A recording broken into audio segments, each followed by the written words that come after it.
Alright, so game 2. Let's see how people will adjust from the last game. Looking at the opening packs for a lot of these guys. See if anyone will decide to open fort this time. Last game there was nobody open forting. This game hopping over fences hasn't bought anything yet. So it's hard to see. Fresnel is actually semi open forting in the sense that he just put 2 units in. He wants to lose a round. He's just hoping that he might get like a few like 1 kill or maybe even 2 kills potentially. So he can reduce the amount of damage that he will take in the fight. Mnight already having a Knight opener at the moment, really strong. Yeah, that's a really insane round 1 board. He's got 3 alliances online on round 1 with an extremely tanky board as well. There's actually 5 gold, so he can't really buy anything else from the shop. That's really powerful. Fresnel, Axe, Shadow Demon, he might think about going into Legion this game. Contract, that's a big item if he decides to take that. And with Contract, normally you would see players playing Legion Commander builds. And so he does end up taking the Contract. You can also play without Legion Commander, it's completely fine. It's just a little bit harder to execute into the mid-late game. Or you can just use it as something that can help you win early game and then you just ditch it later and not use the Contract whatsoever. So his next packs gave him not much units that synergize with his current board. So let's take a look at Fresnel here. Fresnel actually got a Contract as well with the Legion Commander on round 1. So I think looking at Fresnel's board, he's guaranteeing, like, not really guaranteeing, but he's locking in to that Legion Commander build this game. We can see in his shops as well, in the first 2 shops he's gotten and the rerolls, he's only pretty much gotten units that go into Legion Commander build. So the most important one would be Shadow Shaman, Warlock. He can play Axe with Brutes, really useful. So we're gonna probably see a really exciting Legion game. Last game it was hopping over fences who was going for a Legion but was not able to execute it. Swift again will go into Assassins. This is gonna be fun because I was saying that Swift got really unfortunate last game. Maybe this game he will be having better luck, and hopefully this game he might want to, you know, get a bit more rerolls in on level 4 to hit his upgrades. So his shops that he's received so far hasn't given him any like pairs that impact the Assassins.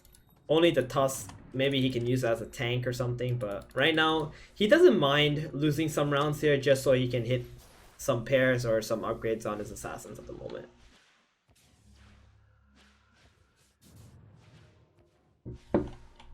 So there's actually a few more contracts in this game. Let's take a look who else got contracts. Leeroy also got contract. Interesting. Very, very interesting. And Leeroy actually deciding to put his units in his bench, might be considering to lose a few more rounds now in eco. But he does also have a Tusk and a Timber and a Sniper on his bench, which is not a bad route into Scrappies. At the moment, there's like nobody really in Scrappies, which is kind of weird in a sense. But it looks like he is going to go into the Scrappies here. He's selling off the CK, he's selling off all the other units. Leeroy checked the scoreboard and noticed that there's really no other players in Scrappies and decided to just sell everything else for the interest point and play into the Scrappy units with the Weaver, Timber, Sniper. It's a round 4 transition into Scrappy, so it's not too late, but it's not also early. So that's he's gonna be struggling a little bit though for like a few rounds until the time that he hits like at least 1 2-star. But then again, like if he's the only one that's gonna be in Scrappies, there's a very good chance that he might just get all his units, or he might just get an early Sniper too, which could be really helpful for him as well. So let's take a look at some other boards here. Who else got contract? EISA also has a contract. Got some demons on the board, couple Lycans on the bench. This is really like not the situation you want to be in because you're playing with 0 interest points at the moment because you have such a deep bench. With like Lycan here is already 6 gold, Slaughter is another 2 gold, that's 8, Witch Doctor another 2, that's 10 gold, Legion another 2. Like he's got a lot of gold on his bench, and his units on the board are not even that strong, but they also cost a lot as well. So EISA is like not hitting any interest points and also losing rounds at the same time. That is an easy way to getting 8th place this game if you keep playing in this on this route, I think. Because even if EISA does hit their units, they're not gonna have any gold to be able to level up and put in more units onto the board, unfortunately. Alright, so who else we got here? So Leeroy is on a lose streak now, or about to be on a lose streak. Got a bunch of only 1-star units because he transitioned on round 4. So he didn't have any pairs to begin with. Swift Panther, hard ecoing, hard ecoing, 30 gold. It's gonna get 3 interest points, and then has still not a single pair. There's actually a Timber 2-star in his shop. I wonder if it's worth it just to take this Timber to use as your front line, and then with the Bounty Hunter you get the Scrappy bonus, and then you can just kind of stabilize a little bit, or at least like lose less HP per round. When you sell the Timber, you're only losing 2 gold, so it's not too bad. I think it would be a good idea to take this Timber personally in this shop and just like go to 4, put the Timber in, and just stabilize on 4 a little bit. But he decides to just skip on the Timbersaw 2-star, really hard forcing into that assassin comp. He's just trying to find an insect at the moment, so when he goes to 4, he'll put an insect in. He'll have 3 assassins and insect.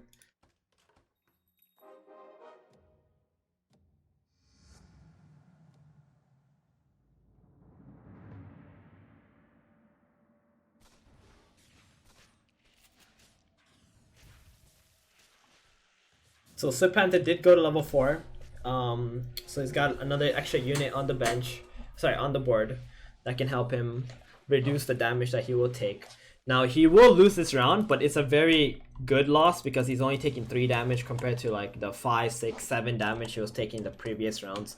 And he still gets to keep his loose streak, so he'll get some extra gold, some extra free rerolls, and that's exactly what he needs in order to hit his assassin upgrade. Still, the main thing looking for is the insect. Now, GripZ. Whew, what is this? GripZ is on a 7 win streak with this board? That's crazy. He's got no tanks, but he's got a 2-star Shadow Shaman. That's all he has. So the 2-star Shadow Shaman is giving him a 2-star edge. And it's also connecting Trolls, which is connecting to the Venos, Savage, and Warlock. So it just has a really efficient alliance board, but without a tank. I'm really impressed that GripZ managed to get a 7 win streak already. This is probably the round that he loses because there is an Ember 2-star and a Nyx 2-star on his board. So the win streak will end here. And after this, we're going to take a quick look at Triple Back's board because this is actually insane. Triple backski with a Clock 2, Ember 2, Nyx 2. So he is actually unsure of the path that he's taking, but his board is insane. He's on level 5, and he's got 3 assassins, insect and scrappies. And now he can choose between committing into scrappies this game, or he can commit into assassins. He has both paths available to him. So what he's going to do is just going to keep buying units, keep putting in whatever 2-stars that he has, and then he'll just commit to one of the strategies right now. He sold the Legion off.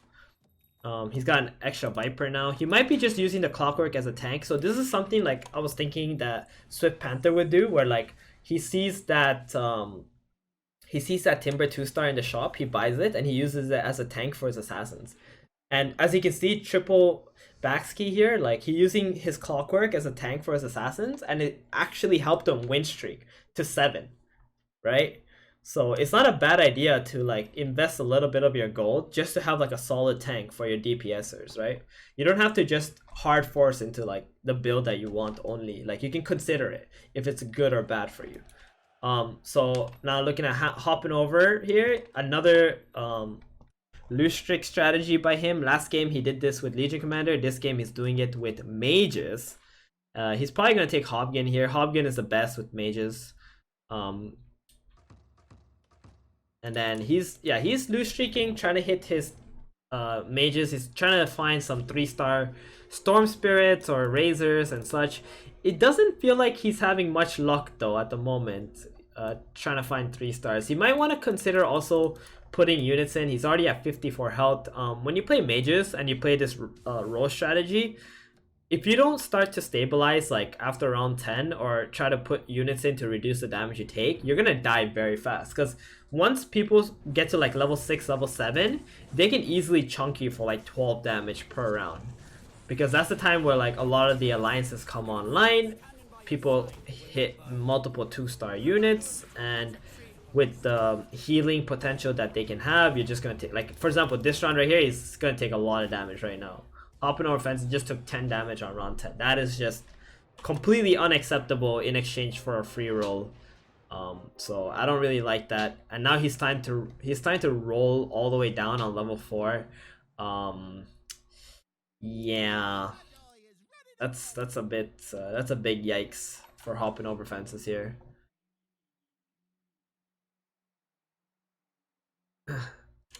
He's definitely gonna want to put, so how would I put a strong board here? Would be like Axe 2-star, Ogre 2-star, Storm 2-star, and a Razor 2-star. You put those 4 units in and you stay on 30 gold. I think he can stabilize enough where he's only taking like 2 damage per round, even if he's losing. He already has a really powerful like board. Like you just gotta get those units in, right? The Storm 2, Razor 2, Ogre 2, Axe 2. That would give him 3 mages and 2 brutes. And that would be a very strong board in itself. So did triple backski complete his win streak? I think he may have not completed his win streak. He might have lost a round to someone. We were unable to see that.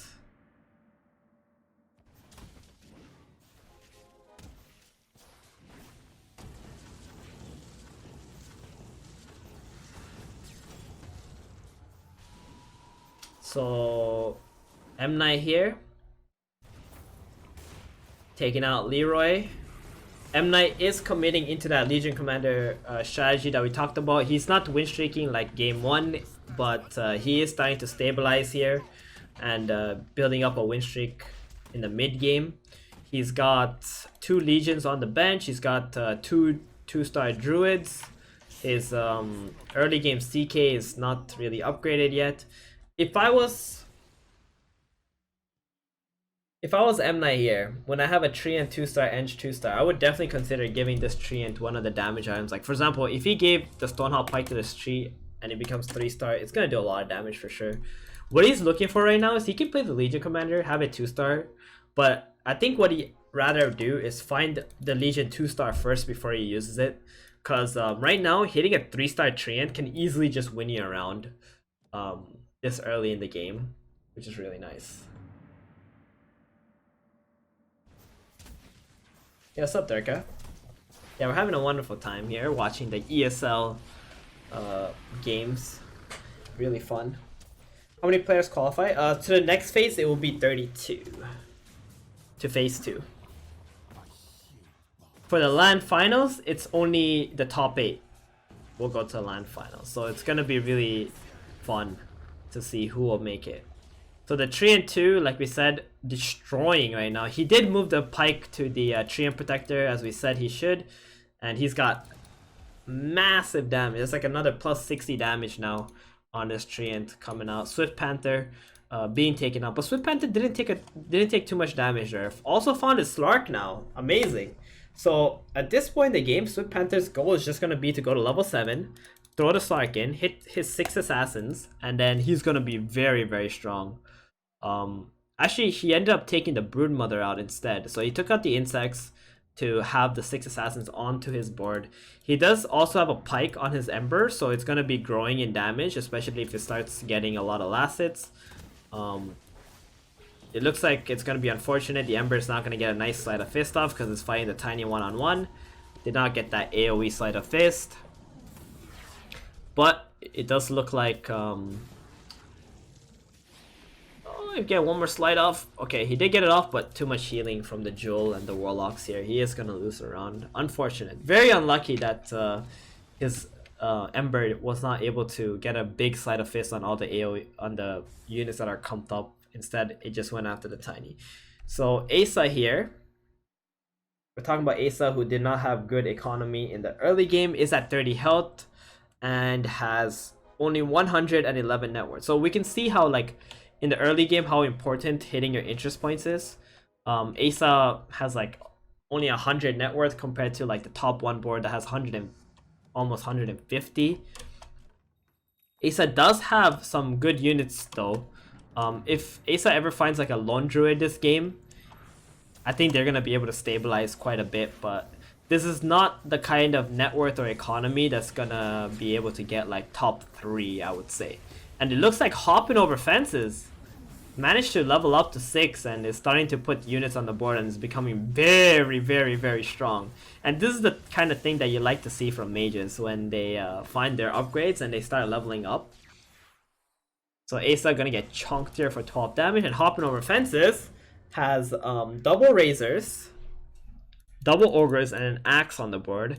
Also has a storm 2 on the bench. I would definitely recommend getting Storm 2 in over like one of the ogres or the razors. I think the Storm 2, if you can see the first storm, how much damage it did, you already know that you're gonna want to play 2 storms instead of either 2 razors or...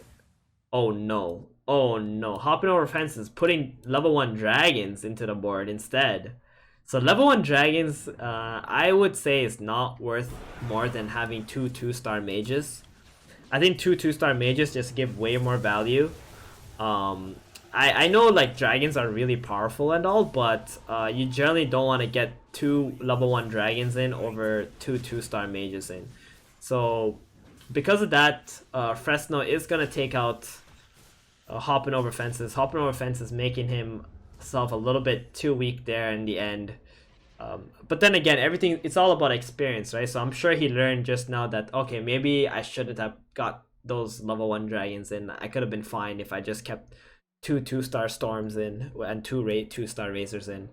I think Fresnel's board is not very strong. I think in fact it's extremely weak at the moment. And he had potential to win there, but definitely that's gonna be a learning experience for him.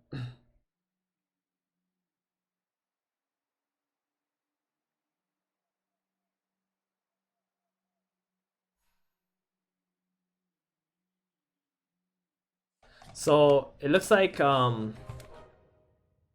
Fresnel got a Dragonite 2-star. OMG, that is actually the greatest thing that could have happened for him, is hit a Dragonite 2-star on round 16. And he was in the middle of the pack, but now I can see that his board is potentially stronger than everybody else's. Like, hitting a 2-star 4-cost unit at this stage in the game, let alone it being Dragonite, is like so freaking powerful. Like, this DK is gonna destroy at this stage in the game. So the Viper jumping into the back, taking aggro from 4 different units. The Dragonite doing a lot of damage. The Warlock did not die yet, so the Bloodbound buff has not gone out onto the DK, and now it has. And he's got an insane amount of damage, taking out Mnight's board. Mnight is like, what just happened? Why did I just fight a Dragonite 2-star on round 16? Doesn't make any sense to me right now.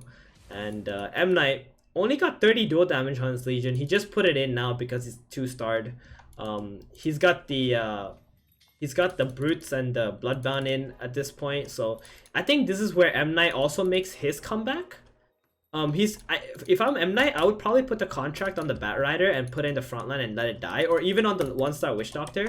I think what he wants is to like get this Legion Commander to collect all the Bloodbound damage instantly. So when she duels, she's going to just like one-shot everyone, right? Because like if you put the contract on the CK, you're kind of splitting the damage, but then again, like your Legion is not strong enough right now to like utilize your Legion needs to be stronger with the Bloodbound damage, so it can utilize the bonus damage from duels later in the game.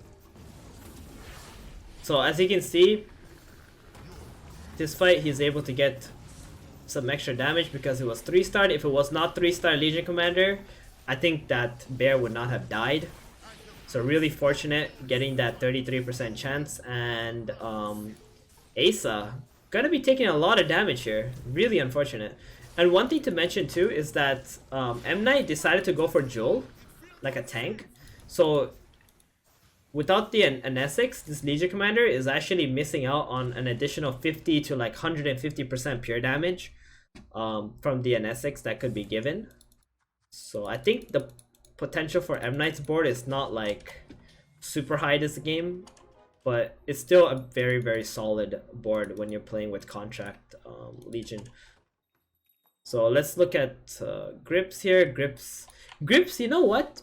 Last game he was playing the Brawnies and it was very consistent, and this game he's playing like some kind of like a Knight build. It looks like a Legion Commander build but without Legion Commander, and he's doing very solid this game also. I'm very impressed with GripZ's performance considering he's just a boss player at the moment. So that's really cool.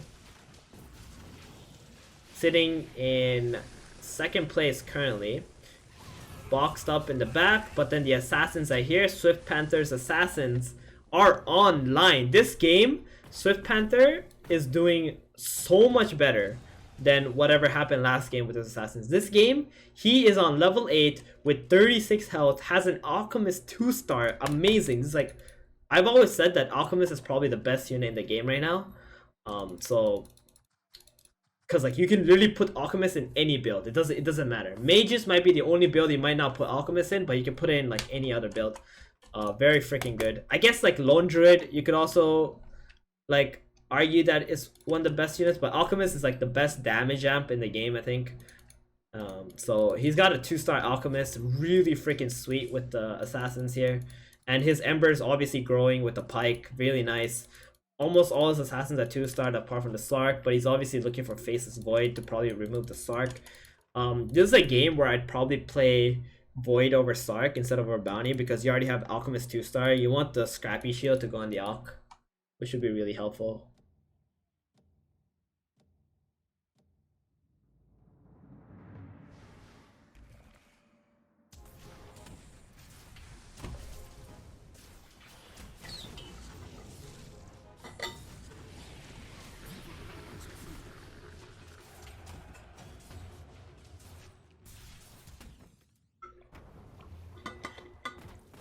So Swift Panther also taking out Mnight's board here. Very powerful. And Swift Panther's also fighting EISA's with his Ghost. And I think EISA is gonna die here to Swift Panther. So right now, I would actually say Swift Panther is by far the strongest board out of everyone. Triple backski is also playing Assassins, but his board does not even come close to being as strong as Swift Panther's board. So definitely much better execution and much better units that he hit this game compared to last game. And we're going to end up seeing this assassin board win streaking from here on out. Leeroy with his Scrappies, we haven't seen his board in a little while. He's got a Sanking 2-star. That's really nice. It seems like a lot of these guys hit their 2-star 4-cost units, which is really cool for them this early in the game. And here it is, triple backski. Let's see if... I think Leeroy should beat this board pretty easily. Triple backski, it's not like he has any special units on his board apart from just having assassins and no special items either. And triple backski is gonna take a lot of damage here. Leeroy is on a 7 win streak. So the fight I'm really looking for right now is Swift Panther versus Leeroy. I think those two are the strongest boards on the night right now. Fresnel, even with his Dragonite 2-star, getting chunked by the other assassin board. Getting massively chunked here. Down to 19 health. Very scary at this point in the game. Butterfly though, that is a really legit item on round 20.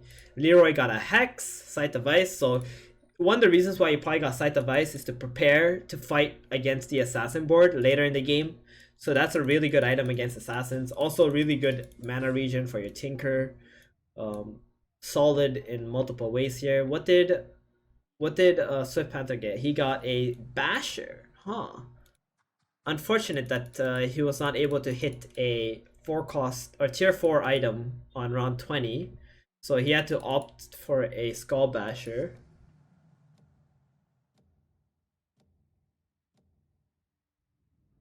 So who? Oh, here it is. The fight that we've been waiting for. Leeroy versus Swift Panther. The strongest boards in the fight. It looks like Leeroy's Alk is already dead. The Viper is in the middle of everything, focusing a lot of the damage. Sniper is actually gonna get Spike Carapace there. He got stunned up and was unable to use Assassinate. And it looks like Swift Panther is actually stronger than Leeroy. And this is very unfortunate for Leeroy because Leeroy was hoping that he will get his win streak completed, collect that big bounty, and instead is going to take 5 damage to his face. So now we know who's the strongest board at the moment in the game, and it is the Assassin board. And what is the goal of the Assassins right now? Their goal is going to be to find Faceless Void, hit Slark 2-star if he wants to use Slark 2-star, that is. He doesn't have Mask of Mana, so he might not want to. And then also go to 9. But then again, because he's the strongest board, he might want to go for Slark 2 to play for an eventual Slark 3-star. Because it's a high costing assassin, right? So it's going to be easier for you to 3-star, let's say Slark, than to 3-star any of your other assassins later in the game. So GripZ here does have an LD2 on his board. Very strong unit. And is actually able to take out the assassins. Wow! GripZ hitting some solid upgrades here. He doesn't win by a whole lot, but that's actually a big win. So the Legion Commander board without Legion Commander ended up putting a halt to the assassins. The LD2 was really nice, for sure. He's also got Alp 2, Bristol 2, so he's got 3 4-cost 2-star units. Very, very, very strong upgrades. GripZ is already level 9. Swift Panther just went to 9 as well. Hit Faceless Void. This is another power spike. Is looking for a Dragon Knight now so that the Dragon Knight can enable the Viper, and also he can have another carry. Mnight here with his Legion 2 has the highest amount of health. The Bloodbound Legion 2 board. Got a Legion Commander 3-star this fight. This could be a really, really good fight for him. If he can get some dual damage. So this is probably one of Swift Panther's hard boards to fight because of the brutes on it. Unfortunately for Mnight, the contract or the Bloodbound units did not die fast. So he was not able to win the fight by a lot with his Legion Commander just one-shotting everything. He did win the fight with his Legion Commander and his Underlord being left alive. So still gonna do 6 damage. One of the reasons why this board became weaker is because he's had the same board state since like round, I think 18 or something. And now is the time that he's starting to roll down. He was saving a lot of gold to like be able to go to level 9 and roll at the same time. So now he hits a Slark 2. It's not a huge power spike. He's probably still looking for that Dragon Knight to help him. Leeroy, what's he up to? He's got a Lycan 2-star on his board. He's probably just playing the Lycan as a hunter substitute until the Medusa shows up. Once the Medusa shows up, he's just gonna take out the Lycan and put the Dusa in. Dusa's a very good unit against Legion Commander boards and assassins. You get that 2-second stun in for your and the extra damage amp on them too.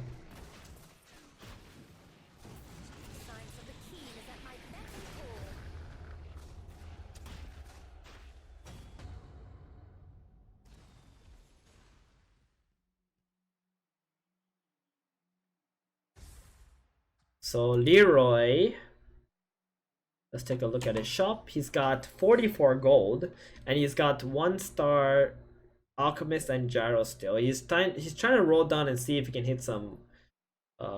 He can hit a Medusa or some more Gyrocopters. Interesting. He bought an Ogre Magi. Ah, he's thinking about putting something in, so that he can. He's thinking about putting the Ogre in to sacrifice for his contract to get damage.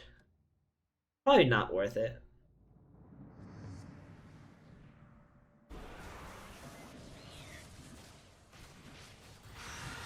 Leeroy fighting triple backski's assassins. Triple backski actually seems quite strong. His assassins were able to split up and go into 2 different groups. So leeeroy was unable to focus down the assassin units, and now he's gonna take a little bit of damage here. Not very comfortable for leeeroy at all. And Swift Panther beat triple backski. So I think Swift Panther is the stronger assassin. It just so happens to be that Swift Panther doesn't have the Dragon Knight. And now he's got a good item. He's got a butterfly. Triple backski got Vladimir's. Can be decent for his assassins to jump in with extra armor, damage, lifesteal. Mnight also got a Vlad's really powerful item. leeeroy got a Scotty. Unfortunate. Not the strongest tier 4 item. It's more like average or just slightly below average. GripZ here I think he took Silver Edge or Blade Mail, one of the two. GripZ also got the Dragon Knight 2-star.